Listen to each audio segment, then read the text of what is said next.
pasti akan disenangi Allah, disenangi bos, disenangi majikan, disenangi teman-teman. Benar apa enggak, Bu? Betul. Dan kalau sudah seperti itu, enak apa enggak hidupnya, Bu? Enak. Mungkin gajinya akan di apa, Bu? Yuk ditambah lagi. Maka harus dibuktikan dengan wa'amilus sholihat. Jadi kerja itu termasuk pengurus baru, ketua, itu kerjanya memang harus yang amilus sholihat. Jangan asal-asalan. Semuanya lah, bukan organisasi saja. Secara individu kita kalau kerjanya harus amilus sholihat. Disuruh masak oleh majikan, masak tom yam, maka masaklah tom yam yang paling apa? Paling enak. Disuruh bikin kopi oleh majikan, bikinlah kopi yang paling apa? Apa kalau kopi? Paling manis, paling segar. Disuruh majikan untuk ngetel, maka ngetellah yang paling apa? Disuruh majikan nyetrika, maka setrikalah yang paling, harus yang paling, jadi disebutkan sebagai wa'amilus sholihat. Maka tadi saya katakan rukun kerja keras, rukun amal soleh itu ada 4. Yang pertama adalah kerjanya harus keras. Apa keras itu? Semangat sungguh-sungguh. Makanya ibu, kerja itu harus kita senangi, gemari gitu loh. Iya, kita bekerja di rumah orang lain, jadikan pekerjaan kita itu sebagai pekerjaan yang paling kita senangi, supaya apa? Hasilnya maksimum. Ibu disuruh nyapunya males-malesan, kira-kira bersih apa enggak, Bu? Separuh-separuh ya, Bu ya.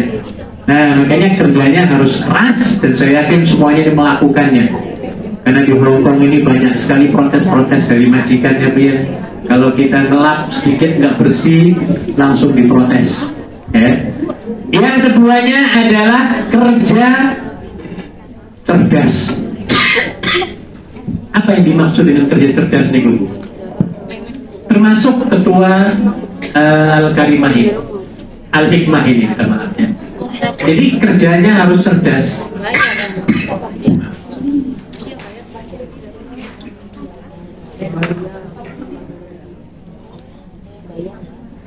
Yang dimaksud dengan kerja cerdas adalah harus tahu prioritas. Saya kasih contoh ya. Bu Ketua Al-Hikmah misalnya ingin menyelenggarakan pengajian akbar pada tahun depan, Januari tahun depan. Nah, orang yang cerdas, ketua yang cerdas, dia akan menyiapkan semua item peraturan ataupun barang-barang ataupun benda-benda yang harus dilakukan. Yang pertama apa kira-kira kalau ibu-ibu ingin menyelenggarakan pengajian? Yang harus disiapkan apa dulu? Ya. Jadi yang pertama siapkan tempat. Keduanya cari penceramah misalnya, atau dana, pokoknya bikin prioritas lah. Sama dengan Anda ingin pulang mudik. Nah, harus cerdas, Bu. Harus cerdas ini. Kita mau mudik, persiapannya harus cerdas. Ya. Kira-kira apa yang perlu diingatkan, disiapkan dulu, Bu? Paspor. Apalagi? Kontrak kerja. Terus tiket, terus HP. Duanya HP penting banget ya. Uang harus 2. Rupiah dengan Hongkong dolar harus ada. Nah, kan gitu ya, Bu. Jadi semuanya harus dilistkan. Ini namanya kerja cerdas. Jangan siapin dulu kita cari oleh-oleh yang nggak perlu-perlu ya, Bu ya. Kumpulin sampai apa? Sampai di airport paspornya ketinggalan. Nah, ini cerdas apa nggak kerjanya nih, Bu? Nah, maka kerja itu harus cerdas. Dalam melakukan apapun harus cerdas. Bikin kopi bubuk loh, Bu. Dengan bisa nggak? Bagaimana supaya kopinya itu enak? Bagaimana? Siapa ada yang bisa bikin? Gimana, Bu? Belajar dari mana? Wah, bocor berarti ya. Iya, akan aromanya luar biasa baunya. kemudian rasanya juga enak, berbeda. Ya, jadi semuanya ada ilmu yang harus dilakukan. Ketiganya adalah kerjanya harus ikhlas. Orang ikhlas itu enak kerjanya, nggak capek. Saya yakin sekali Bu Rini ini sudah 2 malam kurang tidur ini ya Bu ya.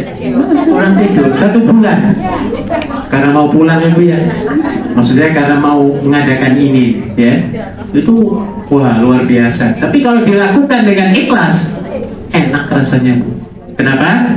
Karena niatnya itu adalah mengabdi kepada Allah Subhanahu wa Ta'ala.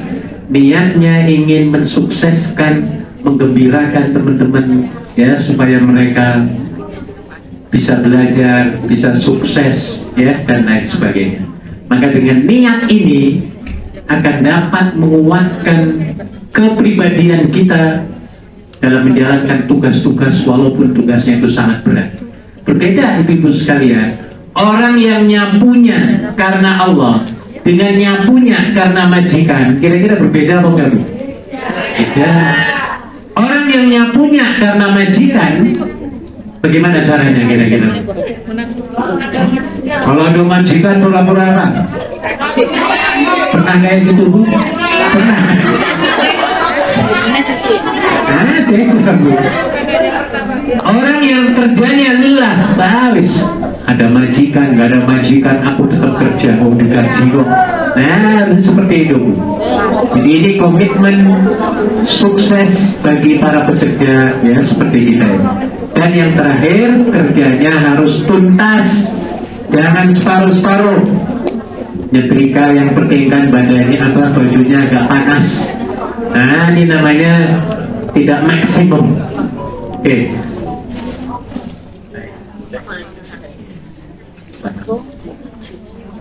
Jadi 2A, 2T. T yang pertamanya apa Bu? Tawasau bil haqqi wasabri. Saya ulangi. Illal ladzina amanu wa 'amilus shalihat wa tawasau bil haqqi. Ya, jadi 2T itu tawasau bil haqqi. T yang keduanya tawasau bis tauhid. Tadi sudah disebutkan oleh Bu Ketua baru ya. Ini sebenarnya menyinggung ayat ini. Tawasau bil haqqi yang artinya adalah saling mengingatkan kepada kebenaran. Seperti Abu Bakar pernah ketika beliau baru ditunjuk, dilantik menjadi khalifah, beliau langsung pidato di hadapan rakyatnya. Apa kata beliau? Kalau aku salah, benarkan. Kalau aku bengkok, luruskan. Jadi seperti itu. Ya, sebagai seorang ketua harus ikhlas dikritik, harus ikhlas ditegur, walaupun yang menegur itu anak kecil, harus ikhlas. Ya Bu ya, sambut ya Bu ya, siap ya Bu ya, harus siap ya. Jadi sebenarnya orang yang menegur kita itu tujuannya baik, supaya kita tidak apa kecebur gitu ya. Tapi masalahnya adalah ketika kita ditegur, kitanya yang ditegur, itu langsung darahnya apa Bu? Biasanya loh Bu, sampai ada satu kajian di Amerika, dari 1000 orang yang ditanya, pertanyaannya kayak gitu, kalau kamu ditegur itu kira-kira seneng apa marah? Nah, yang hasilnya 999 mereka menjawab, yo marahlah, kesel, kritik. Nah, kayak gitu. Hanya 1 orang saja yang mengatakan, aku senang dikritik karena aku diingatkan supaya tidak kecebur. Nih, makanya Ibu, terutama Bu Ketua yang pada hari ini baru dilantik, bisa saja minggu depan sudah mulai dikritik. Makanya panjenengan harus sabar dari mulai sekarang ya Bu ya. Dan saya melihat Anda yang sudah atau pernah menjadi ketua di organisasi manapun, saya yakin sekali mental spiritualnya sudah siap, pulang ke tanah air akan menjadi manusia insan yang berubah, akan berubah, Bu.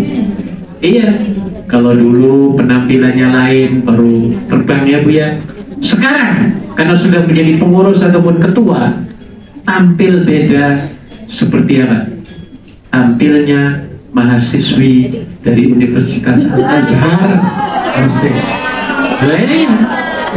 Dan gak takut itu. Orang yang sudah pernah jadi pengurus ketua itu gak pernah takut untuk ngadepi orang.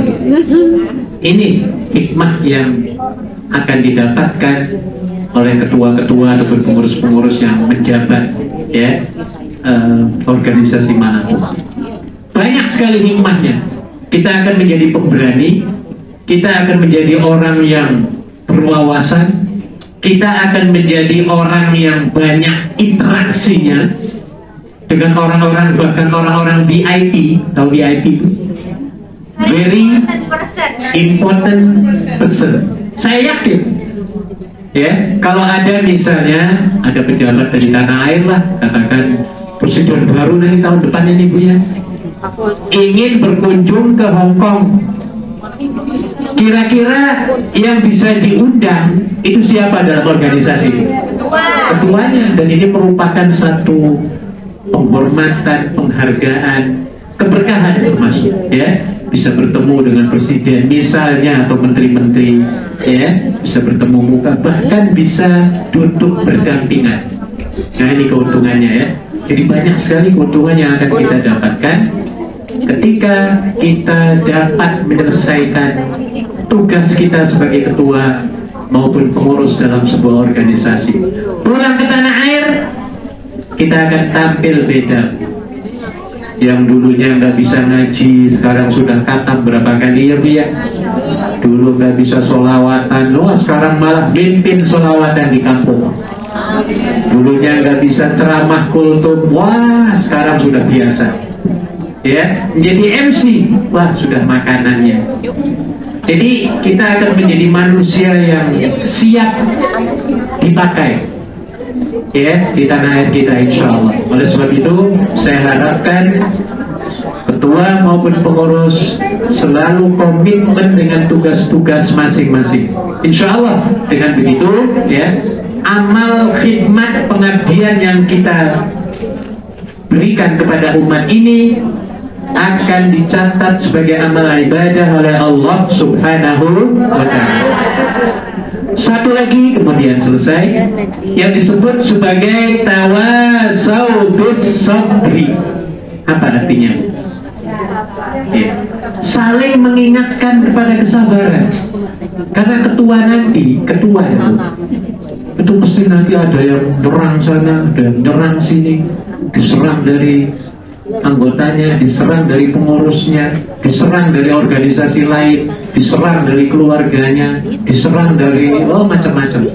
Makanya ketika menjalankan tugas ini harus ya dilakukan dengan penuh kesabaran. Ingat, innallaha ma'as sabirin. Allah akan selalu berada di samping orang-orang yang sabar. Dan orang sabar itu pasti sukses. Sampai dikatakan oleh Allah Subhanahu wa Ta'ala sendiri, wa basyiris sabirin. Berilah kabar gembira kepada orang-orang yang sabar itu ya, karena mereka ini pahalanya tidak akan terputus ya sampai kepada yaumul hisab ya. Jadi sabar ini penting. Sabar ini dibagi tiga: sabar dalam ketaatan, sabar dalam kenikmatan, sabar dalam bala bencana. Jadi siap ya Bu ya, Bu Ketua, pengurus semua untuk melanjutkan perjuangan Presiden lama, dan mudah-mudahan ketua baru dan pengurus baru semuanya akan terus komitmen istiqomah ya, dapat menjalankan tugas-tugas mereka dengan baik sehingga akan menjadi amal jariah ketika kita pulang nanti, bahkan ketika kita pulang dijemput, diambil oleh Allah Subhanahu wa ta'ala, semuanya akan menjadi shadaqatun jariyah. Seperti apa yang dikatakan oleh Nabi sallallahu alaihi wasallam, "Idza mata ibnu Adam inqata'a anhu 'amaluhu illa min thalathin." Apabila anak cucu Adam itu mati, maka terputuslah semua amal perbuatannya kecuali 3 perkara. Yang pertama adalah shadaqatun jariyah. Apa shadaqatun jariyah itu? Sedekah jariyah. Sedekah jariyah itu apa maksudnya? Amal yang walaupun kita sudah meninggal, tapi kita terus dapat pahalanya itu sampai kiamat, selagi amal yang kita sumbangkan itu bermanfaat untuk umat. Dan salah satu pengabdian amal jariyah ini adalah pembentukan majelis Al-Hikmah Wancai. Ini merupakan ladang amal jariyah yang kalau diaktifkan malah tambah aktif terus, maka jariyahnya akan terus mengalir tidak terputus-putus. Amin. Ini, ya. Yang keduanya ilmun yuntafa'u bih, ilmu yang bermanfaat juga akan menjadi amal jariyah kita. Jangan pelit-pelit membagi ilmu ya bias. Dan ini luar biasa, saya di Hongkong ini ngelihat panjenengan luar biasa, hebat, semangat belajarnya, semangat berkontribusi, semangat untuk segalanya. Saya tidak melihat seperti ini nih di Timur Tengah, di Asia Tenggara nggak melihat seperti ini. Nggak ada organisasi yang namanya bebas kayak gini, nggak ada. Maka ini kesempatan ya sebagai investasi amal jariyah yang kalau Anda diberikan amanah, please laksanakan sampai kerjanya apa? Tuntas.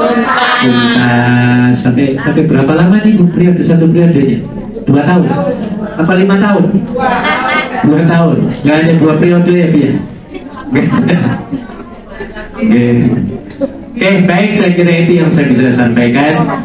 Selamat kepada ketua baru dan terima kasih yang tak terhingga kepada ketua lama yang dapat mengantarkan Al-Hikmah ini sampai ke saat ini, sampai tahun ini, yang sekarang anggotanya bertambah banyak.